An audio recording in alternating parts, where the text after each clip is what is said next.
It was a tough end to a bit of a weird year for the Boston Bruins.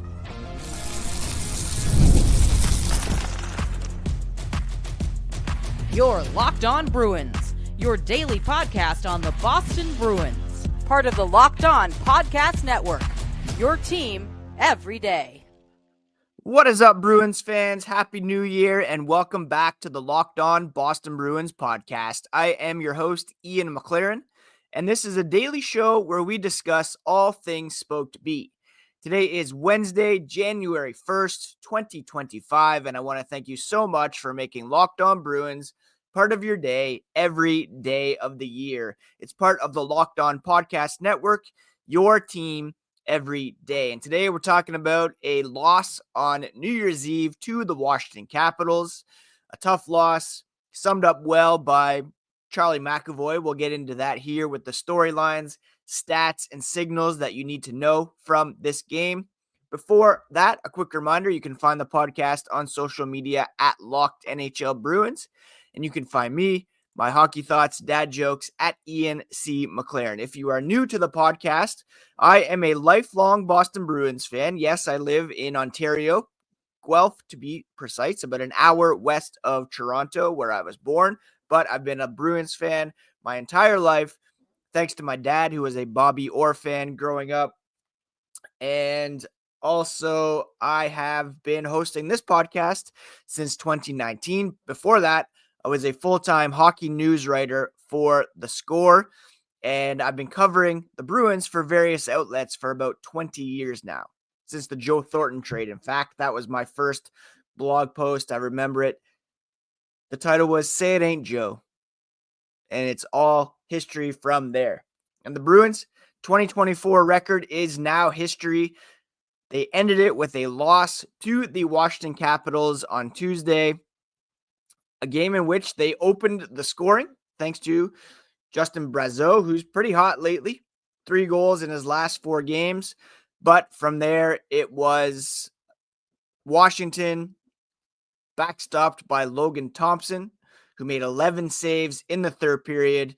The Bruins had a bunch of chances in this one, but they just couldn't beat Logan Thompson, who I've said before should be the goalie or a goalie for Team Canada at the upcoming Four Nations face-off. He's been fantastic this season for the Washington Capitals, and a big reason why they are one of the NHL's best teams so far this season.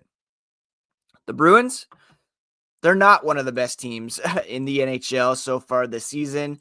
And right now, looking at the updated projections from Dom Lysell at The Athletic, the Bruins are, I believe, 57% to make the playoffs and probably the 16th team out of all of the playoff hopefuls at the moment. We'll look more at the stats coming up, but only the Bruins and the Canucks are currently in a playoff spot with negative goal differentials, and offense has been a bit of a problem for this team, to be sure. And I think if we're looking at one of the big storylines from this game overall, it's kind of a bigger picture thing for me. And Charlie McAvoy, via Connor Ryan of Boston.com, kind of summed it up well when he said this has been a year like really none other since he has been with the team at the very least. Again, the Bruins are in a playoff spot. You'd think they'd be pretty satisfied with that through 39 games, but it's been a very up and down season for this team so far.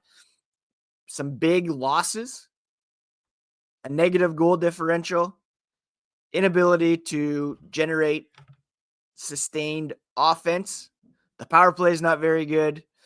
The penalty kill isn't where it used to be.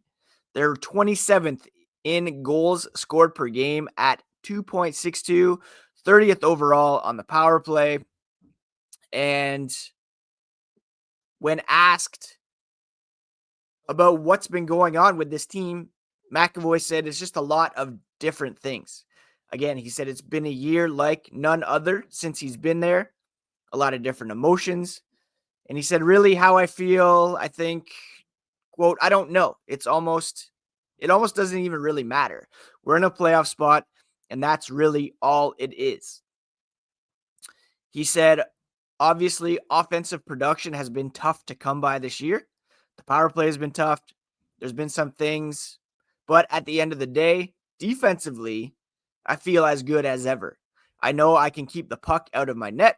There's a lot of things I can do to impact a hockey game that I'm relied on to do. McAvoy continued, that's what I'm taking a lot of pride in. And the rest of it, trying to do the best I can. Everybody in here is doing that. A frustrating result for the Bruins in what was pretty competitive game for these two clubs after the Bruins beat them last week. Washington blocked 28 shots in this one. The Bruins were still able to generate 13 high danger shots at 5-on-5. They got the one goal from Justin Brazeau. Some of their bigger guys were not able to get in on the action. Your David Pastrnak's, your Justin Brazeau's. It was a tight checking game. Interim coach Joe Sacco said, not a lot of room out there. You have to fight for your offense, work for it. And despite the fact the Bruins had a really good start to the game, they came out to play. They were up 1-0. Then they're quickly down 2-1. And they kind of fought back pretty hard in the third, but weren't able to, again, beat Logan Thompson, who was very, very good on this day and has been good all season long. McAvoy said that, it's been a hard go. It resulted in a head coaching change. They're playing without Hampus Lindholm, who was their best player heading into or coming out of the gate this season long. He said, if we win hockey games, we're doing our job, but they're quite simply not winning as many hockey games as they should. And while they have a record of 20, 15, and 4, which is good for third place in the Atlantic Division, it doesn't really tell the whole story because of games played, point percentage, goal differential, and the like. And we'll get more into that here coming up when we take a look at some of the stats. On the Washington side of things, their coach, Spencer Carberry, said their guys wanted to win desperately. They grinded their way through the last 6 or 7 minutes. They were blocking shots. Guys are laying out. The Bruins were shooting from everywhere. They're laying it on the line, trying to win a game, even though, from his perspective, the Capitals didn't have their best. And it was a great effort from that team. Rasmus Sandin with 5 block shots in 21 minutes and 30 seconds of ice time. Just a better effort from the Washington Capitals overall in this one. The Bruins finishing off a tough 2024 with a tough loss, and it's going to be a real battle for this team to maintain that playoff spot. Thankfully, they're getting some help from, say, a team like the New York Rangers, a team that you expected to be in the playoffs after winning the President's Trophy last year. They're now have the 5th best lottery odds, which is completely unexpected. You have some teams like Detroit and Buffalo who haven't been able to take the next step this season. If the Bruins are able to hold on to a playoff spot, it's more because other teams haven't been able to take advantage of that opportunity. The Eastern Conference is just not very good outside of the top 6 teams. And again, yesterday on social media, I was a bit negative about this team, saying tongue-in-cheek, thanks for mostly nothing in 2024. Yes, it was a huge accomplishment to beat the Toronto Maple Leafs in the playoffs. They were one of the last 8 teams remaining in the postseason, but it was more bad than good for this club in 2024.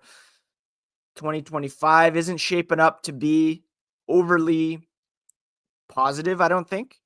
There's going to be some change with this team, I'm sure, some roster turnover, and I don't think this is exactly what they had envisioned for this team.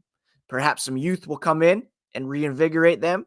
We'll discuss Fabian Lysell in the signals part of the podcast. We'll discuss some key stats to takeaway from this game and overall as well here as the podcast continues. The NFL playoffs are almost here, and it's not too late to get in on the regular season action either, with FanDuel, America's #1 sportsbook. Right now, new customers can finish the season strong with $250 in bonus bets if your first $5 bet hits. FanDuel has so many ways for you to pick up a W. I like betting on which players will score a touchdown, how many points each team will score. It's pretty thrilling. Not only can you bet on who will win the game, but FanDuel also has bets for how many points each team will score, how many players will run or throw for touchdowns, etc. Just visit FanDuel.com to join today. That's FanDuel.com for your chance at $250 in bonus bets if your first $5 bet wins. You can make every moment more with FanDuel, an official sportsbook partner of the NFL. Thank you so much once again for making Locked On Bruins part of your daily routine, free and available on your favorite podcast app and on YouTube. It's part of the Locked On Podcast Network, your team every single day. Now, let's take a look at some of the key stats from yesterday's loss to the Washington Capitals. And at 5-on-5, the Bruins, on paper, dominated this team.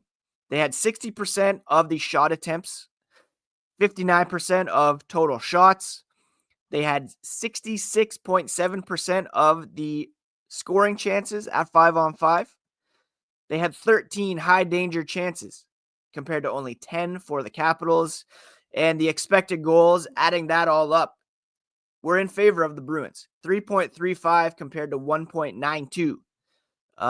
In all situations, it kind of evened out a little bit more.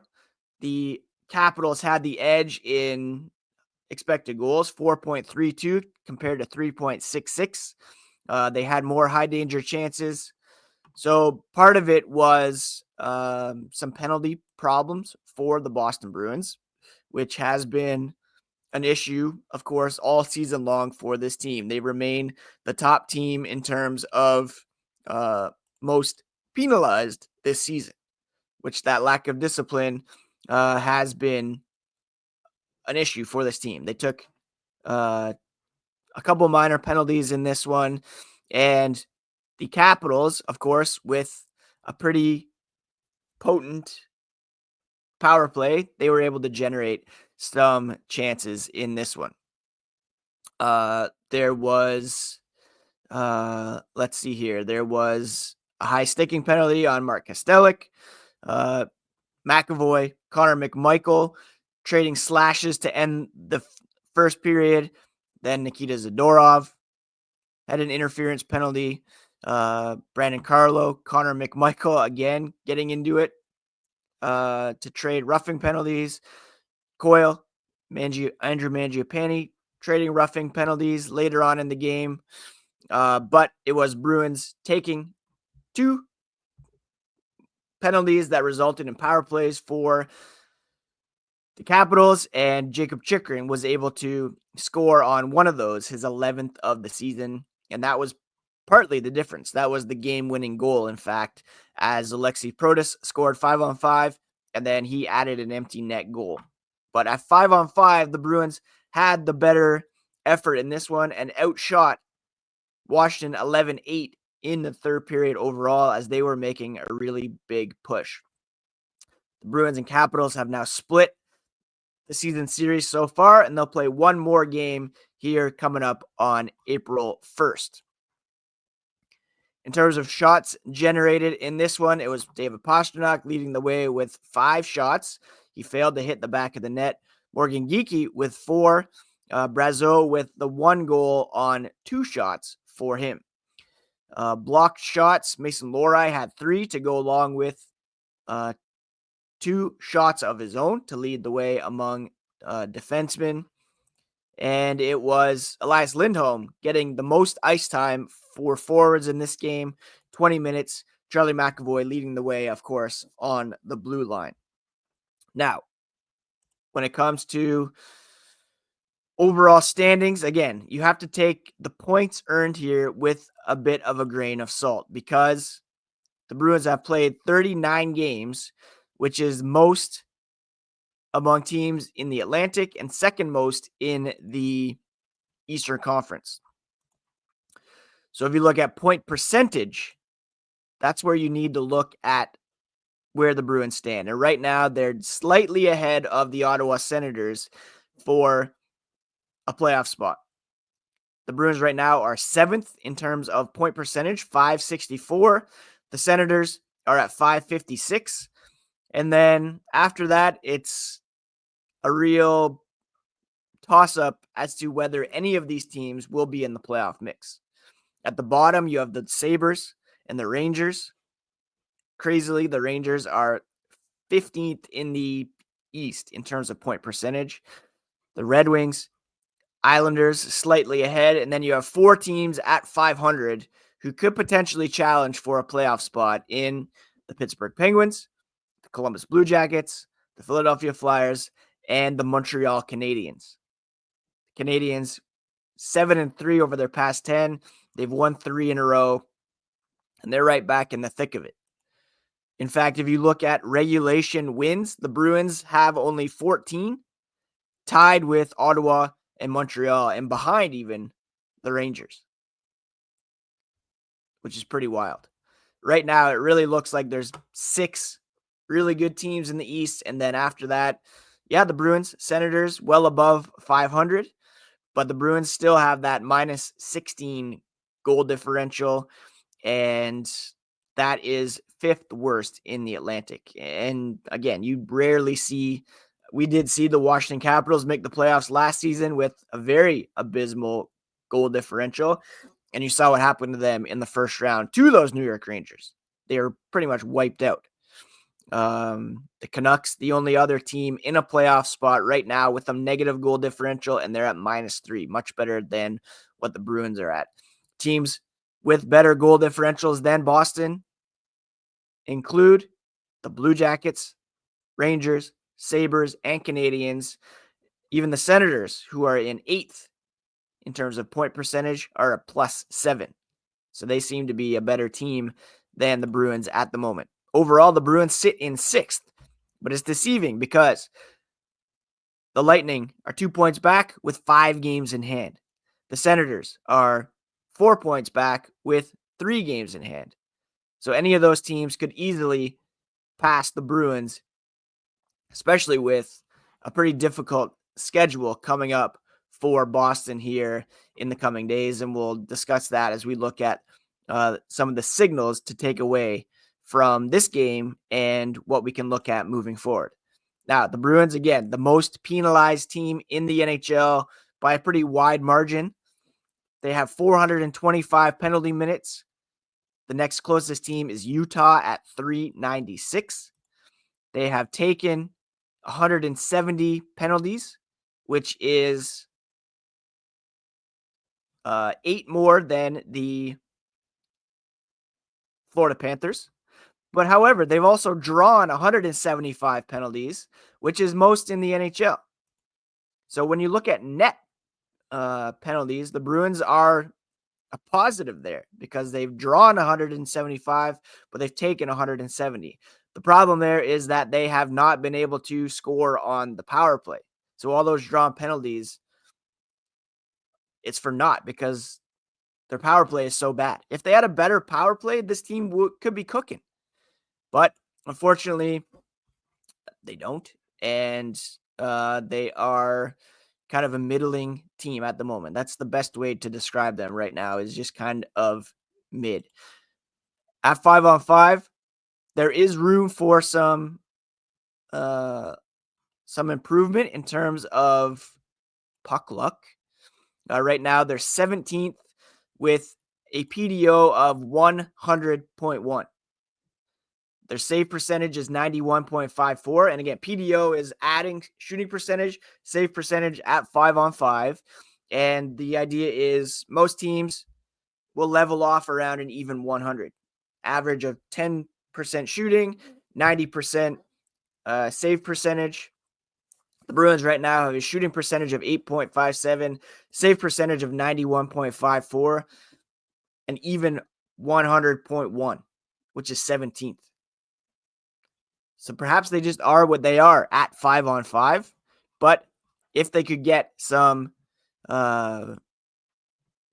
success on the power play, then that would really help this team succeed a bit more. And indeed, their shooting percentage on the power play is 8.21, which is 30th in the NHL. Their shooting percentage on the power play is less than their shooting percentage at 5-on-5, which is pretty remarkable. That's a very telling stat for this team right now. If they could get some more success on the power play, for reference, the top team on the power play, the Winnipeg Jets, have a shooting percentage of 24.22.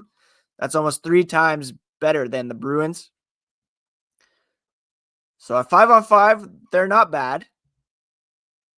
But if they could get their shooting percentage above what it is on the power play, above what it is at 5-on-5, that would really help this team. So that's a real important stat to take away here from the Bruins.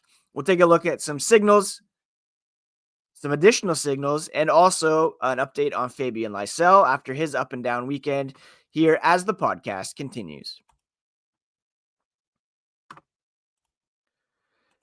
I absolutely love going to live events, whether it's sports, music, comedy. One of my favorite memories was attending an Arkells concert this year. The energy, excitement was unforgettable. Now, Game Time has made it even easier to get tickets for your favorite events with their new feature, Game Time Picks. This feature filters out the fluff to show you only incredible deals on great seats, so you don't have to waste time searching through thousands of tickets. I was looking at tickets for Goo Goo Dolls Dashboard Confessional coming up in Toronto in the summer. With Game Time Picks, I found amazing deals and could even see the view from my seat before buying. The super deal was particularly impressive, offering great seats at unbeatable prices. Plus, the app's all-in pricing shows the total cost up front with no surprise fees at checkout. Take the guesswork out of buying tickets with Game Time. Download the app, create an account, and use code LOCKEDONNHL for $20 off your first purchase. Terms apply, but again, create an account, redeem code LOCKEDONNHL for $20 off. Download Game Time, because what time is it? It is game time.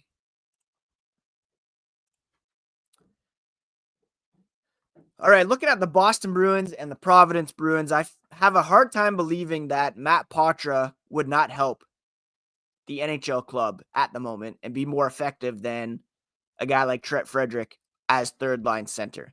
Frederic has not been very good. There's trade speculation, which is unfortunate because his value is pretty much at an all-time low. I say call Poitras up, put him on the third line with Frederic and Brazeau, put some speed in there, and maybe that will give that line a bit of a boost and increase Frederic's trade value at the very least. Now, speaking of recalls, our boy Fabian Lysell was up and down over the weekend, made one appearance, played pretty well, I'd say. And interim head coach Joe Sacco told reporters earlier this week that the message for Lysell was that he didn't hurt his chances for another opportunity at some point. He played a good game, did some things, good things out there. It was an opportunity for him to get an NHL game in. He got it based on his play. It was based on merit. He's done a good job in Providence. And the message is continue to build your game. And, the reason why he was sent down is because they were going on the road. They were playing against Washington, a different lineup. They wanted to match up with that a little bit better. So perhaps he'll be up here again in the coming days. And I think it might be high time to give some of these Providence players a bit of an extended look because, Oliver Wahlstrom, you haven't really gotten much from him so far. Like I mentioned, Frederic is really struggling. The top six has kind of shaken out all right with Geeky playing with Marchand and Coyle. You have Lindholm. Sorry, Geeky with Lindholm and what's the lineups right now? I'm getting all mixed up. Geeky with Marchand, and let's just look at daily faceoff. Sorry, Geeky with Zacha and Pastrnak. Marchand with Lindholm and Coyle right now. Then you have Cole Koepke on the third line with Frederic, Brazeau, Beecher, Kostelic, McLaughlin. That bottom six really is in flux, and it has been all season long. There's no harm, I don't think, in calling up some of these guys from Providence who have been playing very, very well. You look at a guy like Georgi Merkulov, for example, who did not look out of place at all when he was up here for a few games earlier this season. He leads the team. Well, all right, sorry, that's looking at last season. You look at the 2024 regular season stats. Yeah, he leads the team with they second in the team in points behind Vinny Lettieri. But then you have Merkulov with 26 points. Poitras with 18 points in 19 games. He's done everything expected of him after being sent down. Call him back up. He was on the team last year. He did not lose his spot, I don't think. I want to see Matt Poitras coming up here sometime soon. He's second on the team with a 0.95 point per game mark. Vinny Lettieri is at 0.97. Hey, maybe call him up. Maybe he's a better option in the bottom six. He's got some NHL experience. Maybe you give him a look here as he's played pretty well for this team. I don't think you need to be shy about not making some changes, especially in the bottom six. Or flipping some of these guys for help in the top six even. Yes, Geeky's played well. Coyle's been better after being bumped up. But when you look at their lineup, top six forwards right now, you probably have four in there. Pastrnak, Zacha, Lindholm, Marchand. You can make a real argument that Geeky, Coyle belong on a serious team on the third line. And some of these guys may not belong in the lineup really at all on a real playoff team with Stanley Cup aspirations. Is that what this team is? They want us to think so, but the numbers suggest probably not. Let's just be honest here. So that's kind of some signals to take away. And again, the Bruins have a very difficult schedule, which could really tell us a bit more about what this team is going to be, what this team projects to be moving forward. There's 2 months until the trade deadline, and a few weeks before the big break for the Four Nations face-off. It's going to be a real difficult January here, friends. Let me name some teams coming up. Yeah, they play the Rangers on Thursday, which could be a bit of a trap game. Hopefully they take care of business there. Then they play the Maple Leafs, Islanders back-to-back this coming weekend. And then Edmonton, Tampa, Florida, Tampa, a much better Ottawa team. The Sharks on the 20th, and then New Jersey, Ottawa again, Colorado, Buffalo, and Winnipeg to round out the month. That is 1, 2, 3, 4, 5, 6, 7, 8, 9, 10 games against playoff level teams. And that's been a bit of a knock on the Sacco era, is that they have had a bit of an easy schedule under his tenure, and his record has been piled up against non-playoff teams. They were destroyed by Winnipeg in that game. They lost to Columbus coming out of the break.